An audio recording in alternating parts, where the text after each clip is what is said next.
back to the standards and the correlations, it's a spreadsheet for CAS. Don't try to print that spreadsheet because it's huge. But what you're going to find is the standards, the grade levels are tabs across the bottom, the standards are across the top, and when you find our activities are listed down the left-hand side of the spreadsheet. It's not up here because I couldn't get to the, oh, great. If you will go to where it says for educators and pull up, do you see correlations across the, sometimes it doesn't come up like I expect it to on an iPad. Is it curriculum correlation? Yes. And then where? Found it, good deal. So then we're going to hit the curriculum correlations. Oh, that's when it, here we go.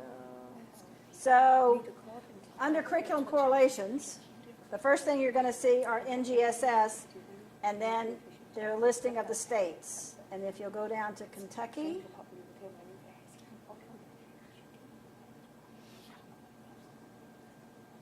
and then from there you'll be able to pull up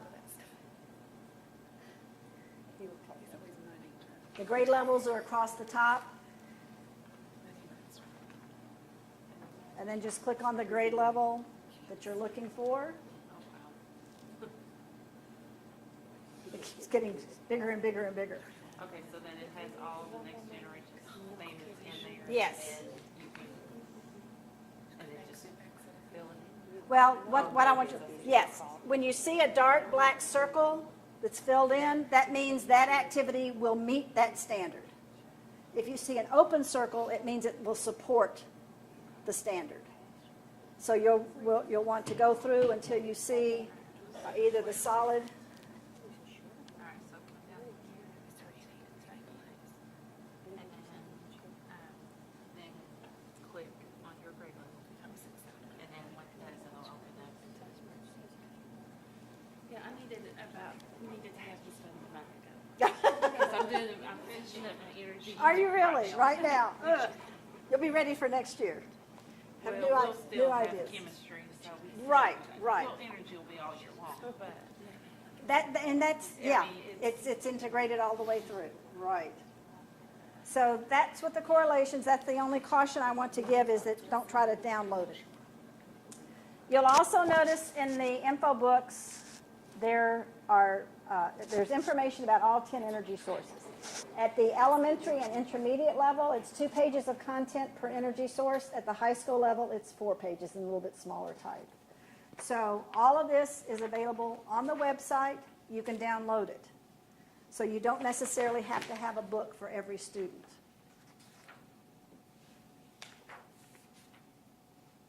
We have a middle school teacher in Somerset who, the language arts teacher, actually uses these at the beginning of the year as informational text.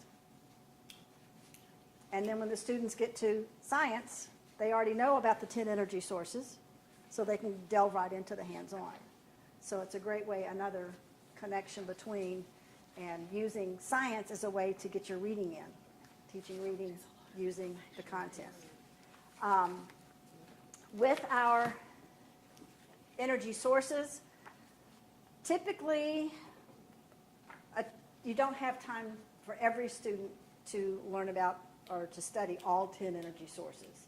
So many of our activities under step 2 are collaboration activities.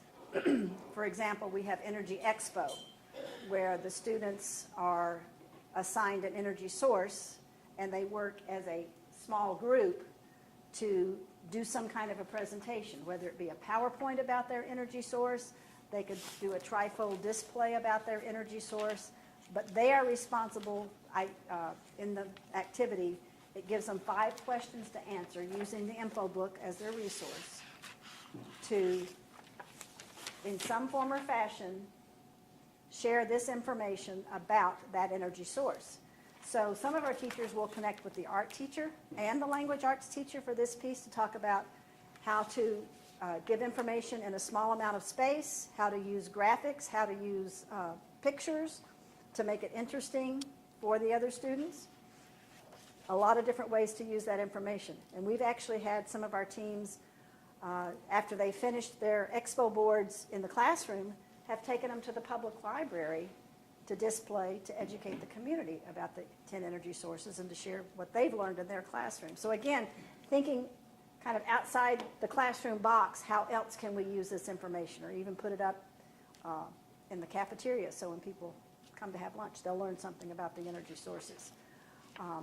Speaking of, we're going to take a break and do an activity right quick that deals with our step 2. At every grade level, there is something, if the activity as we're doing it today is not grade level appropriate for your students, there is a comparable activity that is grade level appropriate that would share the same type of information. So this is our energy roundup activity. An energy roundup is part of step 2, which looks at sources of energy. And we have made an adaptation to address analyzing, collecting data. So what I have, and I'm going to put these around the room, are 10 posters. And each poster is giving us information about one of the 10 energy sources. You'll notice the posters are numbered. So on this sheet that I just gave you, you have numbers 1 to 10. So the information for poster number 5 would go on line 5. It's very important that you line up your data with the poster number. You'll see some information across the top. We're asking you to, the first column is going to be blank, because right now what you're doing is you're collecting your information. So when you read the information, can you tell from the information that's given if this is a renewable or a non-renewable? Can you tell if it's used for electricity generation, and if so, how much is a percentage given? Same thing for transportation. Does the information tell you how the energy is stored? And when we talk about stored energy, we're talking about the forms of energy. Is it stored chemical energy? Is it nuclear energy? Is it solar, radiant? And then the percent of total energy provided. Total energy, we're talking about for electricity, for transportation, for manufacturing, total energy. And then if there's any other additional information that you want to take notes on, because the first part of the activity is simply collecting your information.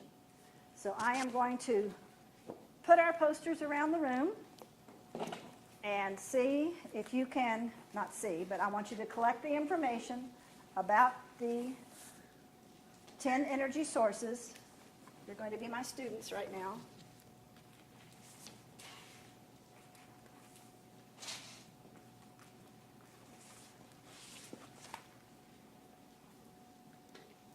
So if you would please go ahead and start looking at these posters and collecting your information. So the way I have presented this to you right now, this would be, you've collected information. I would then have my students work in small groups to compare their data to see if they can identify the 10 sources. And then they bring their team sheet up to me, I check it, mark the ones that were incorrect, and have them go back and look at those posters again to get more data to see if they could correctly identify all 10 sources. Now, what you have just demonstrated is that we all come to the table with different levels of prior knowledge, just like your students would. And part of my point with our whole program is it really doesn't matter what grade level you teach. It doesn't matter what your profession is. It doesn't matter where you live. We are all energy consumers. And if we don't understand the energy we're using and how it's produced and where it's coming from, then how can we be educated energy consumers? So I don't want you to really think about everything we're doing as, oh, this is not what I teach. We're educating ourselves as well. So when opportunities come up for solar, you're going to be a more educated citizen to either support what's being proposed or not, based on knowledge that you've gained, not just something you've heard or read about, but you'll have a good solid base for your own understanding. So see it as we're educating ourselves as well as preparing to teach our students.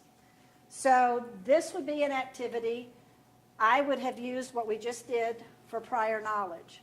So I would observe which of my students came to me with more knowledge and which of those have kind of a basic understanding of the sources of energy.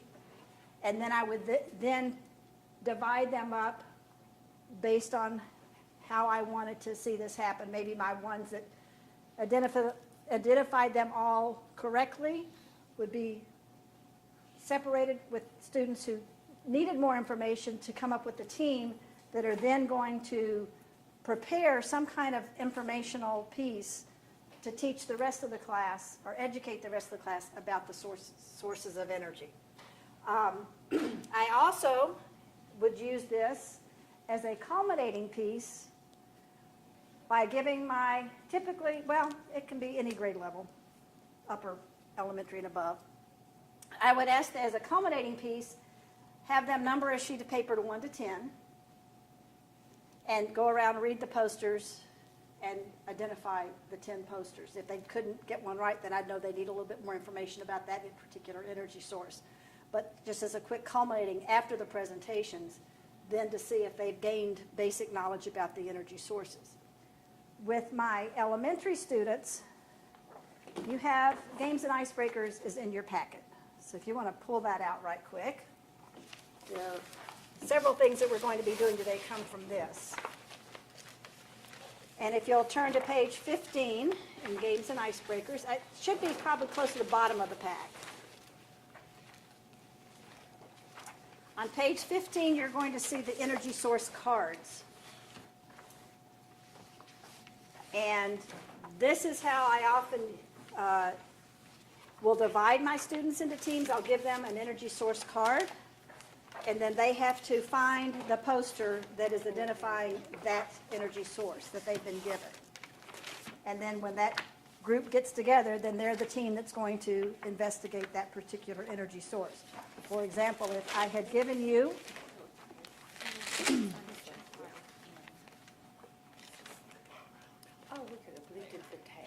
ha ha ha ha ha. That's why I didn't tell you ahead of time.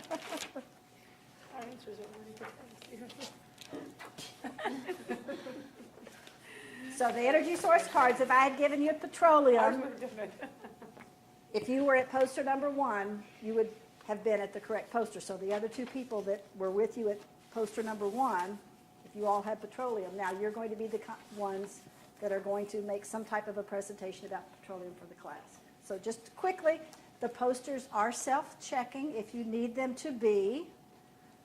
Sometimes I'll have the team read it, and then we'll check. And what is number 1? It is petroleum. What do you think number 2 is? Hydropower. You are correct. Number 3? Coal. Is coal.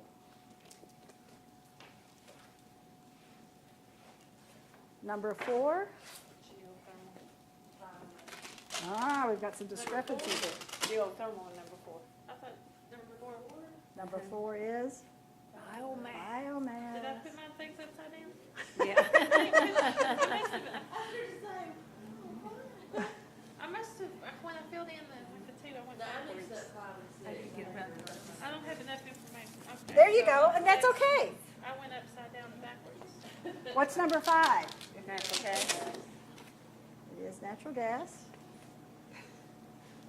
Number 6, 6 is hydrothermal. Is that it? Geothermal. Oh my gosh. geothermal. What did Now, I do?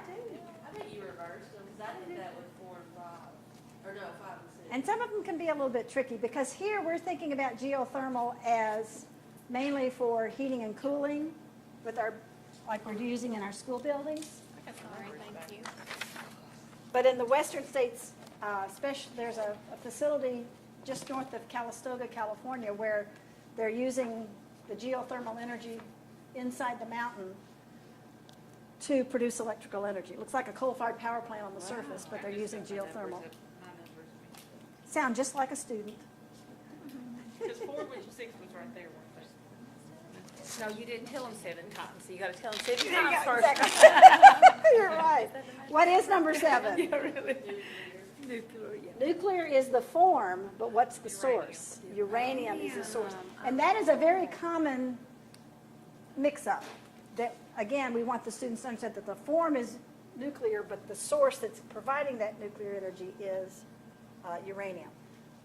Where'd number 8 go? Number 8 is, that tape came off. What is the number 1 state for generating wind energy in the U.S.? I read that, say Kansas, something flat. we? What do you think, Bobby? I'm trying to think of the answer. It would have to be. Just throw out some ideas. There was a lot of windmills in Montana, but there was a lot of kids too. It's neither one of I would those. think that it would still be higher up on, Yeah, there's Where a lot in you're- Illinois. South Chicago. Yeah. with a little bit more higher elevation. In the beginning, California was our number 1 state. Oh, wow. Off the coast. And then number 2 was, after California, we started putting in wind farms in the western part of Texas, and it bumped up to number 1. But it's not number 1 anymore. Iowa. Iowa is number 1 at the present time. But as we say, it constantly changes. Iowa is very proud of that stat right now too. So, but there have been some wind studies that said if we covered North and South Dakota and Nebraska with wind farms, we could power the entire United States. But of course, that's never going to happen. But there is enough wind energy in that area. If you've driven to Chicago, Yeah, that's what we were through just talking about. Indiana, yeah. through I used to do workshops up that way, and it's a real interesting story, similar to what happened in Greensburg, and that they lost a lot of this. It's a suburb of Chicago in that northwestern corner of Indiana, and there were studies made, and a company came in and made a presentation to a county, much like Morgan County. It said, there's potential here. The county was going bankrupt. They'd lost their industry. It was a very rural farming community, and they said, we'll come in. We'd like to put in a wind farm. We will pay you an annual fee for the plot of land for the turbine to go on an annual basis. It completely turned that community around. And I know I drove up during Christmas holidays. It was real foggy, and I saw 1 or 2, and then coming back, it was a clear day, and as far as you could see, east and west, those wind turbines. But those families are getting close to $100,000 a year just for the leasing of the plot. They can still farm, they can still raise their cattle, whatever. So it's really, per plot, yeah. I'll take 3. Yeah. I'll take Yeah, half. so you can see how it's, but they had a community just like this where they had to come in and talk about it, and are we going to do this, are we not? There were a couple of families that, well, I'm not sure we want to see those things. It's like, come on, it's going to save our family farm. So it's, What about the ones in West Virginia? Are they Yeah, I saw those too. doing well? Because, we went up there, and, they're up on top of those mountains. there I've got are, pictures of me, but, there are some that are more demonstration sites, like the one we visit in Tennessee is at Buffalo Mountain outside of Oak Ridge. And it's more of a test site for TVA. I'm not familiar with the specific ones you're talking about, this is. but most of them are, They're up, we went to They're up on Black those Water hills. Falls up through there, and it was up through that way, and it was just, I would guess if you saw quite a few that they are a viable producing wind energy. The resource costs nothing, just like solar. You don't pay for the radiant energy, but the equipment. And what do you think the number one objection to wind energy is? Visual pollution. Oh, Not in my backyard. Not in my backyard. And it's a real interesting study. There is great potential. Let me ask you this. What part of the U.S. do you think would be the most opposed to using non-renewable energy sources for energy? people who depend on like West Virginia that need that non-renewable. Now, who would be most opposed to using it, though? We would say, let's use it, we need it, it's here, but usually you've got a lot of California is opposed to using, they want to use renewables, but another part of the country is the New England area. Yeah, especially in the Cape Cod area. There's great opportunity for wind generation off of Martha's Vineyard. And there have been proposals, it would be offshore. And while a lot of them speak the talk, they oppose the wind because of visual pollution. But where the wind towers are proposed to be is so offshore, it'd be a blip on the horizon. So there's a real disconnect between understanding, all right, you want to use a renewable, but you're opposing it because you don't want to see the wind turbine. And it's so far offshore that it's just like a lot of our platforms in the Gulf Coast. They're out there, but from the shore, you don't see them, or if you do, it's a little blip there. So again, the education side of it, they want the renewable, but they don't want to produce it from the renewable. So those two things don't go together. Their energy cost is 3 times what we pay. Oh, most definitely. The average cost of the electricity in the U.S. is 12.5 cents a kilowatt hour. We here in Kentucky pay less than that. Most of us pay 7 to 11 cents, something like that. But in the Northeast, they're paying well over 18 to 22 cents a kilowatt hour. The most expensive electricity is in what state do you think?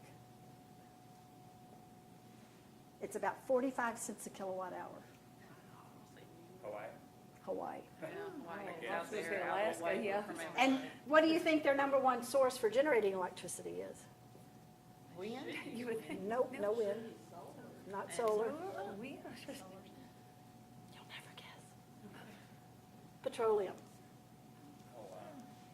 and they have to import it.